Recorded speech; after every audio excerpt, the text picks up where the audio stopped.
You found the Backup Wrap-Up, your go-to podcast for all things backup, recovery, and cyber recovery. In this episode, we tackled the critical challenge of detecting ransomware before it wreaks havoc on your systems.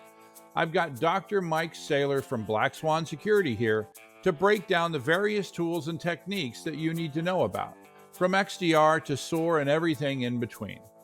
We're diving into real-world examples of how ransomware gets spotted, what signs to watch for, and why you might want to think twice about handling this stuff on your own. Of course, Prasanna joins us too as we explore why that weird network traffic might be more sinister than you think. By the way, if you don't know who I am, I'm W. Curtis Preston, aka Mr. Backup, and I've been passionate about backup and recovery for over 30 years. Ever since I had to tell my boss that we had no backups of the production database that we had just lost. I don't want that to happen to you, and that's why I do this podcast. On this podcast, we turn unappreciated backup admins into cyber recovery heroes. This is the Backup Wrap-Up.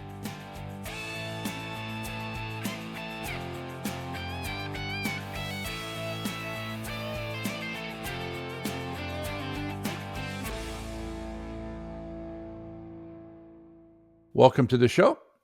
If I could ask you to take a quick second and subscribe or follow us wherever you watch or listen to the podcast. Remember, you can watch us on YouTube or you can follow us on any of your favorite podcast platforms with the same name, the Backup Wrap-Up. I am W. Curtis Preston, aka Mr. Backup, and I have with me a guy who just for some reason wants to know how much Dexter I watch. Is Prasanna Malaiyandi. How's it going, Prasanna? I'm good, Curtis. Yeah, Dexter is a great show. It's been a while since I've watched it. Here's the thing. Some shows I'll go back and rewatch. Uh-huh. Some shows I'm kind of on the fence whether I want to go back and dedicate that much time to watching. And there are some Yeah. really, really good shows. Like I know you just recently rewatched Breaking Bad. Yeah. You are currently rewatching West Wing at the same time that you are watching That's, Dexter, yeah. right? There's And that. I totally get it, but yeah, it's just one of those things like it's such an amazing show. I don't want to be like I don't want to ruin that memory that I have the first time I watched the show. It's a really good show. It's a very dark show, right? I tell people, you have to ask yourself whether or not you think you could root for a serial killer. Right? If you don't think in your wildest imagination that you could root for a serial killer, it's probably not for you. Even if he's a good serial killer, with a code. Although, in the episodes that I'm starting to get to, he's starting to break the code. No spoilers. Yeah. Anyway, spoilers. But yeah, every time I talk to you, you're like, how many episodes of Dexter did you watch last night? It does give you some great ideas on potentially how to get away with a murder. Yeah, Just saying. that's why. That's why. I somebody heard. So, like for some reason, women really like the murder podcasts, right? And guys are like, yeah, it's training. But anyway, it's time to bring on our guest once again, our resident cybersecurity expert, CEO of Black Swan Security, Mike Saylor. How's it going, Mike? It's going well, guys. Thanks for having me. Yeah, Do you watch Dexter? I've Have watched you ever I've watched? watched Okay. some Dexter. Okay. It's not on my binge list, but Okay. I've watched it. It's a good show. But hey, we're not here to talk about death and dismemberment. We're talking about something just as horrible, ransomware. Um, how's it been going? You've been, I don't know. The last time I talked to you, you were knee deep in an incident, but that's probably a Tuesday for you. It's usually Thursdays. Yeah. Oh, that's right. Yeah. Bad guys. Talking about bad guys with ethics. They try to give you the benefit of the weekend So to nice recover. of them. Yeah, yeah. Do you ever get weekends off, or are you often, in the throes of one of these things? No, there's quite a few weekends off. Mm-hmm. depending on how well prepared an organization is, if it happens on Thursday, then yeah, there's some things that they'll have to address maybe over the weekend, but for the most part, you can get them secured and triaged, midnight Friday night, and they may have to rebuild, reimage, and redeploy over the weekend. But that's kind of the incident response specialists and leads have done their job in putting the fire out. Um, so it's usually we get a call on Thursday and we work the weekend. We get a call on Thursday and we try to get it handled by the weekend, or we get a call during the weekend. So Ah, Sunday afternoon is another common phone call. Um, so if the Cowboys are playing, that's a good distraction. I'd rather deal with ransomware than watch that game in a lot of cases. So hey, no. at least you have a football team. I live in San Diego. We used to have a football team. They moved up to Los Angeles, and I call them the Who. You know, if people are like, "Oh, do you still follow the Chargers?" and I'm like, "The Who?" Right. Yeah, so at least you got a team. So this week I wanted to talk about the actual phase, or what the things that we need to do in order to detect ransomware. And I remember talking about this a little bit with you before, but can you, um, aside from like a simmer sore tool sort of going off and noticing something, can you think of weird things that have happened in people's environments where it ended up being, the ultimate thing was they were actually under a ransomware attack? You know what I'm saying? Like for some reason the the company dishwasher stopped working, and it turned out. Do you have any weird stories like that? I do, and so there's malware. There's a category of malware called polymorphic. So it changes. Some of that change depends on what the malware has identified as its host. And Hmm. so there are strains of malware that are specific to certain, they're targeting specific devices. We saw this with Stuxnet. We saw it with point of sale specific malware. And now there's ransomware that is looking for specific hosts. It doesn't want to trigger the Right. ransomware on an invaluable host. Like, I don't care if that's got ransomware, just throw it out the window. But Right. Right. and then tip its cards to what the attackers are doing. They don't want to trigger Right. the alarms before the jewels are stolen. So there are kind of your analogy to the dishwasher's not working anymore. If it's a smart dishwasher, it could very well start to malfunction or perform poorly if Mm. malware is interrogating it to determine if it's its target. There's even malware, the ransomware that cleans up after itself. So maybe it gets to the dishwasher and decides, well, this is a dishwasher, and it moves on. Well, as it moves on, it deletes its, it cleans up after Mm. itself. But when you go Right. look at Right. the dishwasher, you're like, I don't know what caused that. But Yeah, seems to be uh, working fine now. more more often than not, it's user feedback about complaining about their computer running slowly, or I can't watch Netflix at lunch anymore. um, No Dexter at lunch. right, so it's usually it's system performance degradation, or just weird stuff, symptoms, weird symptomatic stuff that usually you get notifications on to determine, well, that's weird. But then you go look at it and there's nothing there. Well, forensically you can still see some stuff, but at the kind Right. of the surface level, you're like, there's no malware here. Um, But in that case, so like I'm guessing that user would call their IT help desk, and the IT person would probably take a look and be like, "Oh yeah, nothing happened," and then they probably just close it and move on, right? Very like does how often does it really get escalated? Be like, "Hey, that seems weird. Let's figure out like is there a security issue or something else?" it the frequency, or I guess the likelihood that gets escalated is almost directly related to whether or not they've had to deal with it in the past. Hmm. So if Hmm. you've had ransomware, you're a little more diligent and suspicious of weird stuff happening. Like, all right, well, we don't want to go through that again.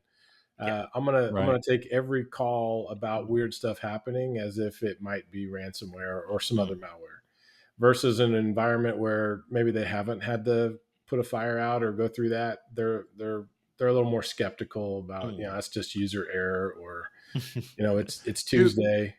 Uh, do do anybody does anybody ever report actually seeing like someone taking over their desktop? Like they happen to see mouses moving around or windows opening and closing. Do they see that? we have worked a few. One was a water district, where they thought they were compromised because the mouse was moving and stuff was happening. Uh, Hmm. so we've seen that report. That particular incident turned out to be, Bob took the day off but forgot to do something, so he logged in and everybody thought Bob was not there, and so why is this mouse moving? So that turned out to be kind of funny. But What we have here is a failure to right, communicate. right. Um, but then there's other cases, and this is actually in a corporate environment, we don't see it as often, but small businesses and individuals often get scammed into the whole, you've got a virus, call this phone number. We then Mm. remote access into your machine, and then their access persists, or something else happened to drive that weird behavior. But in a corporate environment, well, you know what? I take that back. So the other problem that we've run into is managed service providers. So you've got this one company that supports the technology to some degree, whether it's everything, servers and workstations and help desk is all outsourced, or it's something specific like a core processing server that does your financials if you're a credit union. So you have this one to many relationship. You've got this one company that supports many clients, and just human nature, we want to make sure that that's as easy as possible. So what we found were what we call coincidental passwords. So this one vendor uses the same credentials to log into all Oh. of their clients. Oh. And so what we've seen recently is, yeah, there's this remote control stuff going on because that vendor was compromised and they didn't know it. But now bad guys have access to the environments of all the clients they support. There was a big one a few years ago where it was a dentist. It was a dental service provider. I remember where they were like the software that every dentist uses in the U.S. and it was that kind of thing. And so basically, they were able to take control of hundreds of dentists around the U.S. I remember that. Um, Oh darn, my dental appointment got canceled. It's probably yeah, it was probably a kid that didn't want to go to the dentist, and he's the one that pulled that off. yeah. Whenever I think about the dentist, I think about Steve Martin and um, what's the oh darn it, um, the it'll come to me later. There's a musical. It was a Broadway musical, and then they made a movie of it starring Rick Moranis, and Steve Martin plays the sadistic dentist. It's a if you want a good laugh, go type in YouTube and type in Steve Martin dentist. Yeah, it's a So good laugh. Anyway, go ahead. so so what we've been talking about so far is sort of users noticing something odd happening, calling in, right? Getting in troubleshooting. But I'm guessing though that users aren't always the best people to recognize when things go wrong, and they're probably not always at their desk when the bad actor is doing something. So what happens for all those other scenarios? So there's other things that we do in a corporate environment that we hopefully would notice weird things. Our backups, our network bandwidth, and there's tons of places that you can set up alerts and triggers, firewall, weird IP addresses, different protocols, unexpected data going out, different ports. Um, there's a lot of things we could look at, and it's a pretty lengthy list, but humanly possible. Like, is there one person that's going to go down this whole checklist every day, several times a day?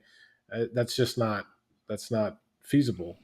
And so you've really got to roll that up into a tool that can automate it and just give you a dashboard view of things. Um, and the secret, the key is how many things, how much visibility do we have?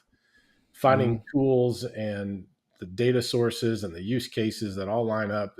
Like there's a ransomware use case. All right, so from if our focus or objective is to identify ransomware, then working backwards from that objective, we've got to find the data sources that would give us the indicators. Then we've got to have the technology that can consume or connect and consume that data source. Then we've got to have some policy procedure around the source of that data. Like, what is it? Is it a server? Firewall? How is it configured? How do we patch it? How do we update it? How do we back it up? So that playbook is fairly extensive, but the detection part of that is all about visibility, and well, I guess fundamentally too, understanding how ransomware works. Because I mean, your smart dishwasher probably isn't going to get infected with ransomware. Uh, Mm. Not yet. Not yet. No, yeah. Now your internet connected Instapot, there's actually been at least laboratory examples of getting malware on your Instapot, because you can make the display say different things, or your voting machine. I guess is a good relevant Mm. near term scenario. Um, your Well, automated. those should not be network connected, so hope not. Well, we say should a lot, Eh, but people get involved and people do inconsistent things. Yeah. So it's interesting, our last episode was actually about election integrity. So it's just interesting that you mentioned that. Yeah, I'll just say that, well, in any voting machine that I am aware of, the design does not have a network connection, but we can have a whole other discussion about that. But um, so we did have a discussion though sometimes with our red team member. He talked about using he used the television, the smart TV in the lobby um, of the Client. company to hack the rest of the environment. And basically, he figured out what the TV was.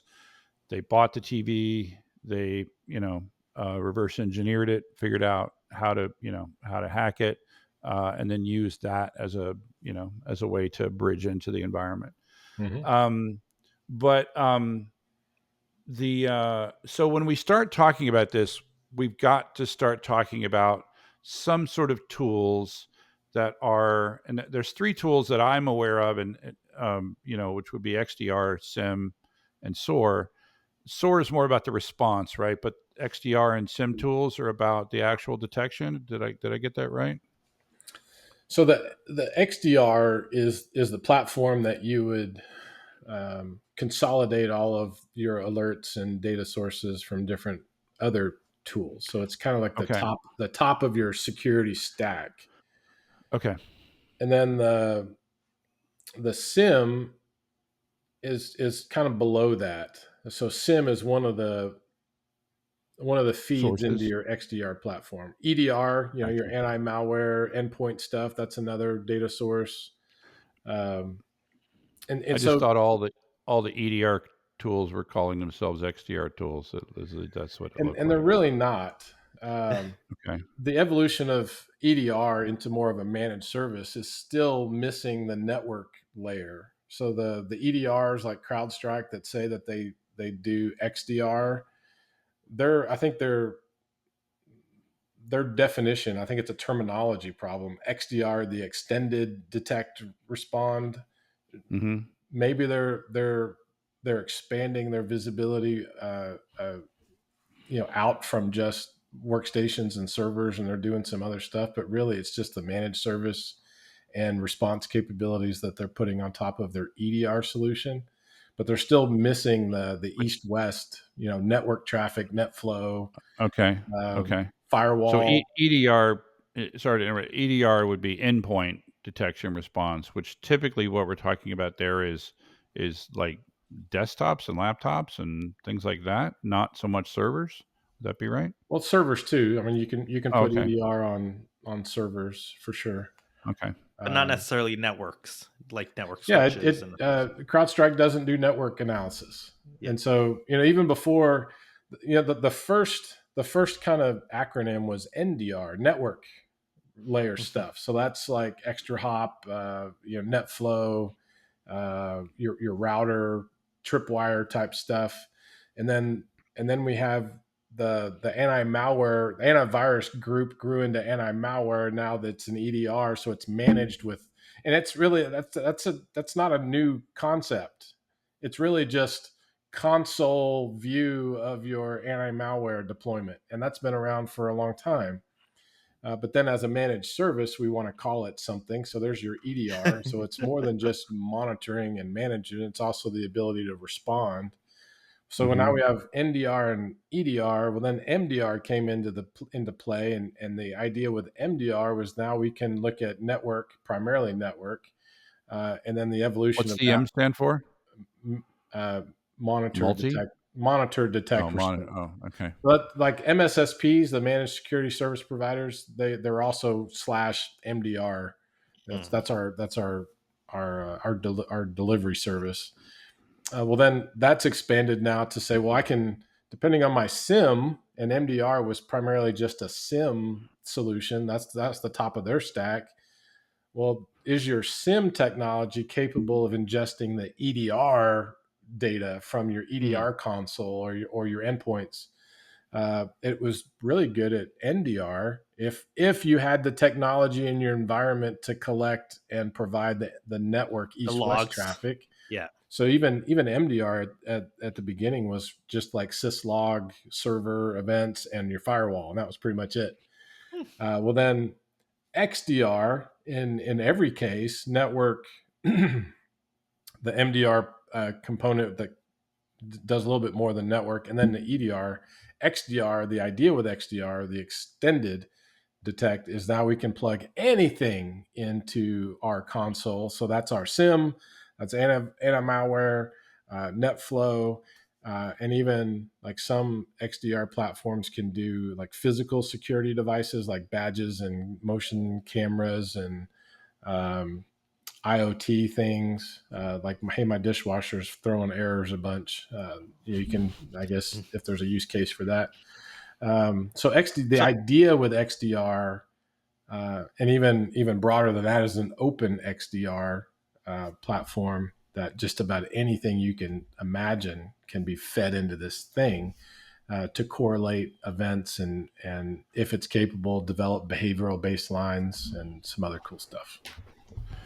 So then, um, where does SOAR fit into that? All of that. So SOAR is also not a new term. So SOAR is security orchestration and automated response. Mm-hmm. So the idea with SOAR is that we have this playbook, and historically it's been a manual playbook, right? We get out the book and we look through it and say, this is what we're going to do in response to whatever this thing is. So it could be an incident, it could be a malware, it could be stolen laptop, whatever. You've got this playbook. And the idea with playbooks is you assess yourself, like our company does these things and we have these assets, and what is the most likely impact to us? Ransomware is at the top, should be at the top of everybody's list these days. If you're connected to the internet and have users, ransomware is just statistically more likely than a lot of other things these days. Mm-hmm. But it could be other stuff. You should have a playbook on uh, denial of service if your company relies on internet connectivity for revenue and communications. If you have def- a large remote workforce and they have laptops that have company data on it, that you should have a playbook on stolen laptops. is Uh, this similar to the incident response plan stuff we talked about a couple or many episodes ago? It is, and however, SOAR traditionally, and I was getting to that. The SOAR traditionally was more broadly defined, so you could have something Mhm. that might not be considered an incident yet. Gotcha. So SOAR back in the day also incorporated, well, how do we analyze this event? Hmm. Uh, and then we started developing more technical incident response plans and programs that said, all right, that playbook is now part of our plan, and here are the more technical, tactical things we need to do. Well, then the evolution of SOAR from a platform or technology perspective is, all right, how do we automate some of this stuff? Yeah. And so there are third-party tools that, all right, so our SIM, our XDR platform identified this stuff. Let's integrate this automation tool, or we have this tool now that we can then go and use to say we need to handle this incident. So, as an example, could it be something like I've detected some random network traffic on this particular client that doesn't look right? The SOAR detects it and maybe it shuts off the network port. Yes. And so in the SOAR, you would again define these playbooks. When this Mm. happens, do these things. And so with ransomware, as an example, if user account experiences several failed logins and then a successful login, and then service, anti-malware is shut off on the endpoint, and there is internet traffic to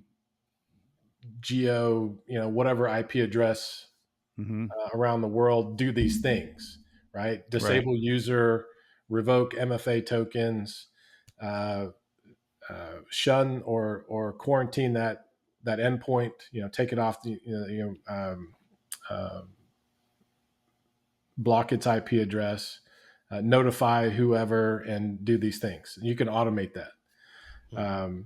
And it can be as detailed as that. It could be any variation of that. So yeah, that's a great example of how that tool, and it would do it so quick, like millisecond, versus the human version of that is, um, your SIM tool pops up and says, you've got something to look into. An analyst takes 15 to 20 minutes to verify it.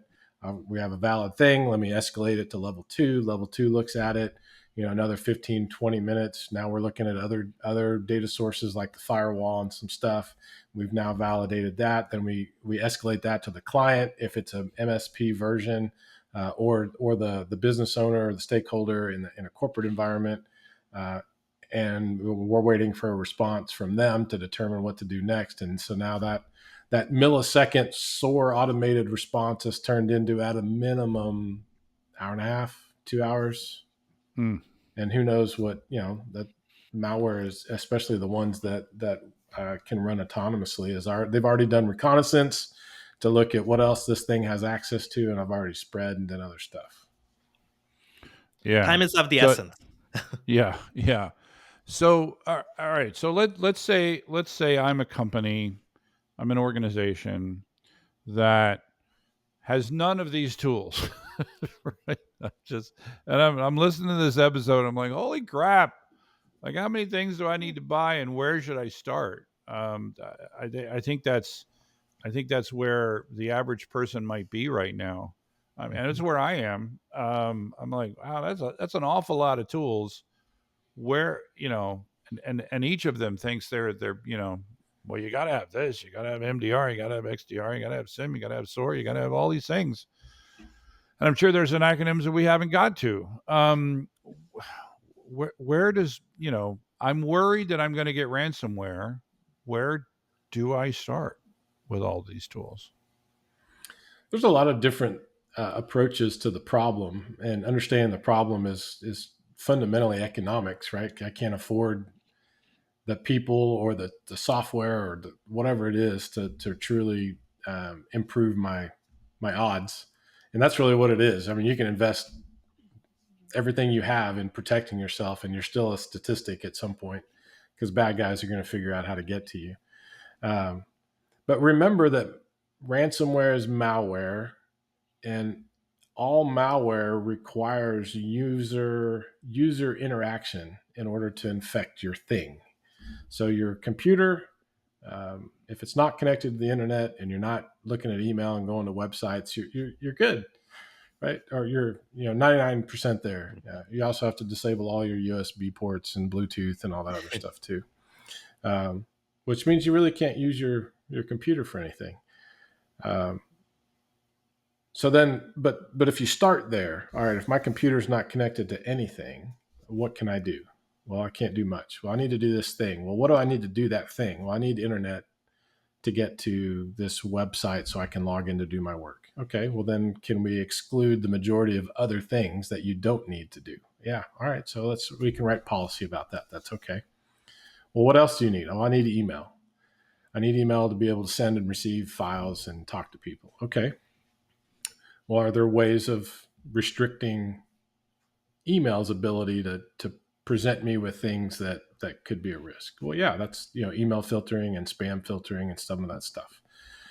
Some of those tools, some of that stuff that I've mentioned is probably already a capability of what you've purchased. Hmm. Like Office 365 comes with some good stuff. They just don't do a real good job at teaching you how to use it and configure it. Right. And us as consumers are really poor at reading the manual. It also comes with some other stuff but they do charge quite a bit for it. They do, and right? so Yeah. but going back to how many tools do I need to buy? That's another decision. Do I buy more licensing and capabilities from this one tool, or do I look at what other things can I bolt on and add to this? Maybe it's more cost effective, but now you've got overhead in having to spend more time doing these other tools. Right. Well, then, all right. So you've been somewhat diligent. You're using your computer responsibly, and you've figured out how to use what you've paid for to do what you can with what you have. Mm-hmm. Then it all comes down to just being aware and that email from so and so, the it's an Invoice. email about a PDF you need to sign. Yeah. Well, were you expecting a PDF to sign? Did you just sign random PDFs? You just can't wait to wake up in the morning and look for a PDF to sign in your inbox. The file transfer, the money, you know what I mean? So That's another big one is like, you get the thing from the boss saying, I need you to do this EFT to this new customer, right? yeah, and you need to call your boss. People that Yeah. are sending you stuff to sign, people that are asking you for money, those are important things. Yeah. Call them. Yeah. Call your boss. Call that vendor that sent you something to sign, and And don't use the number that's on the invoice.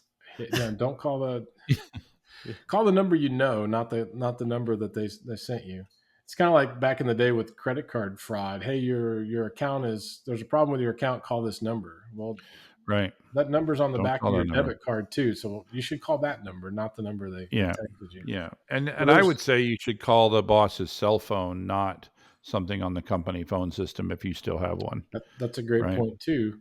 But kind of at the end of the day, and maybe getting back to your original question with, well, how does the average person protect themselves? It starts with just being diligent. Just take a minute and think through the rationale of whatever it is that you were gonna do. Click on something, open something, download something, go to a website, scan a QR code with your phone.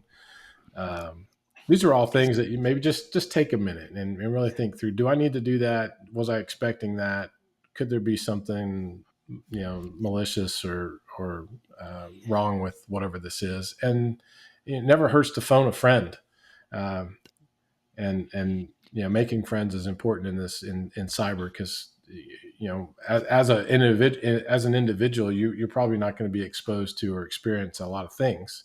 And then the more people you talk to about what you see and your questions, the more likely you're going to get somebody that's probably already made that mistake and can help you not make it yourself.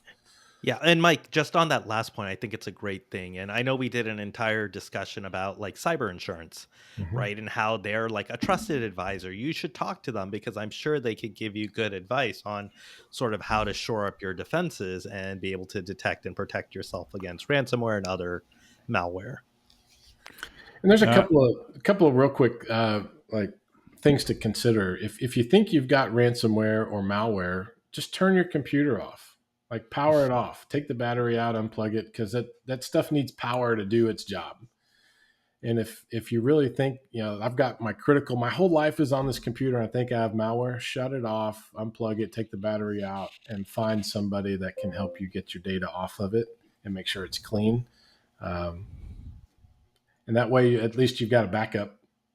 Backups are critical with ransomware. Um, but yeah, don't just sit there. It's kind of like, especially guys, and I'm definitely guilty. I'm a little hard headed when it comes to illness and health. If you've got symptoms, call the doctor, right? Don't sit there Well, and go, oh, I'll give it another day, or maybe I just need a nap. yeah, which brings up, and this is a giant tee up, and but it would seem to me that this is too important for you to try to figure it out yourself. Like if you're not a cybersecurity specialist, if you're not living your life this thing, it's kind of like backup, right? Where it's like it's way more difficult than you think it is, right? And that's why MSSPs exist, right? And so it would seem to me that rather than try to figure out which of 10 different, I mean, somebody showed me a it was like one of those things where they have just company logos, and it was like the cybersecurity landscape, and there were like just hundreds of these logos up there of products and services that I could buy. And it would seem to me that what I need two things. I need tools that work, right? That do the things that I need. And more importantly, I need somebody that knows how to use those tools. Because it doesn't do any good if I buy this great, you know, detection tool to find, what's going on, and but I don't know how to configure it so that it works, and I don't know what to do. And of course, one of the most common things is that I configured it such a way that I get a whole bunch of false positives, and then very quickly it just ends up becoming ignored, right? Yep. So I think that's where the MSSP, and obviously I'm teeing it up for you, but you know I don't know what else would be right for a small organization or even a medium sized organization that has never done this before. No, I appreciate that, and you're right. Going back to kind of the initial comments of just good visibility. If you want to do it yourself, make sure you have the fundamentals. Good anti-malware that gives you a consolidated view of all your assets. You don't have to go to every computer and see if there's an infection. It needs to report up to a console that you can log into and get real updates and know where the problems are. Um, the, the other gap, I mean, you mentioned needing someone that knows the technology and an expert. But to expand on that, it needs to be someone that's available 24 hours a day, Mm. because bad guys Good. aren't going to go, oh, they're probably still at work working on the computer, now's a good time to attack them. No, it's when you're asleep and you're in the middle of the night. Mm. Thursday morning or Thursday after midnight is when they're going to hit you, and because they also know that you're not going to want to be at work over the weekend, so they, for whatever Right. reason, all right, they're not going to make it easy for you. And in a lot of cases, that's also because they're overseas in a different time zone anyway. So the fundamentals are good endpoint protection, the good visibility across your environment, good firewall, cloud, Office 365, Google, AWS, whatever you got, whatever's being used. Um, and then someone that you can call, or someone that is looking at your stuff 24 hours a day. And there are some service providers where maybe you do have a staff during the day, and so you just need nights and weekends and holidays. Mm. And so there are some providers like us that are flexible in that regard, so that does help with cost and the economics. um, but at the end of the day, absolutely, make friends with some experts that you can call for nothing else. If nothing else, just to ask questions. But ideally, someone that can help you identify the right solutions to give you the right visibility and the right coverage. And again, it's got to be 24 hours a day. Yeah. So, Mike, most of these organizations, right, they don't have unlimited budget, right? Cost is always a concern. Mm-hmm. In terms of priority, right? I know you talked about endpoint, you talked about XDR, you talked about SIM, right? You talked about all these things. If they're looking for sort of what is the first thing that they should go after and try to protect or detect ransomware on or malware on, what is sort of like the most important thing in their environment that they should be concerned with? It depends. It really does depend. I mean, some businesses. So you've really got back to understanding yourself before you can understand your enemy, Mm, because your enemy is going to probably know you better than you do in order to be successful. Uh, Mm.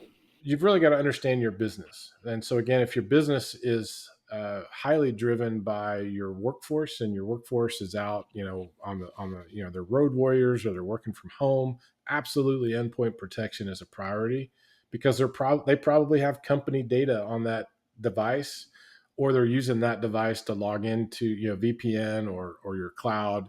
And so if that device is compromised, then your production network, your production environment may be compromised also.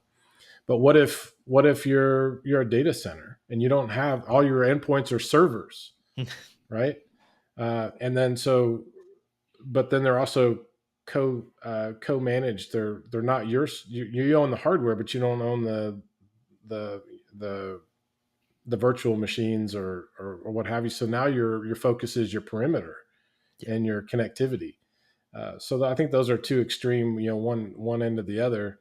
But truly understand your environment first, and where your critical assets are, and your data and your use cases, and what's most likely impacting your business, and then from that derive your priorities. Mm, And there are some organizations that fit smack dab in the middle, and you just have to mhm. have good hygiene across all of it. Yeah. Uh, I could probably go on for hours on a good approach to this, but I'm sh- the other It all the other depends. Yeah. next episode. Next episode.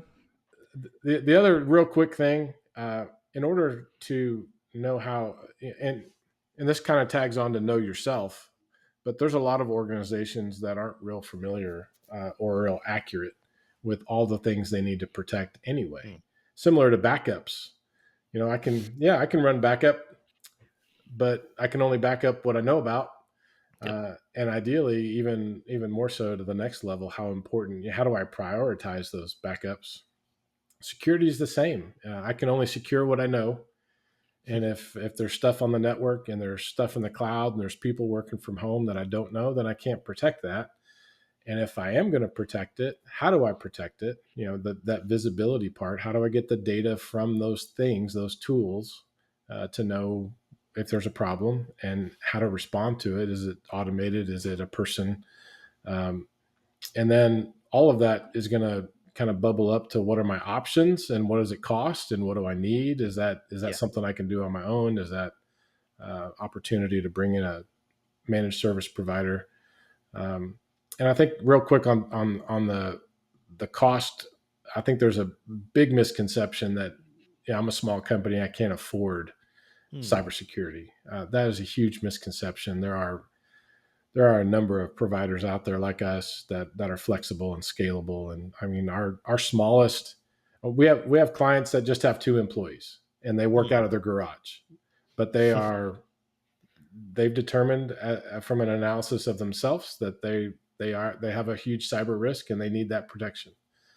And so it can be affordable, if we know what we're protecting and what the playbooks are. I know a couple of guys that do a podcast from their dining room.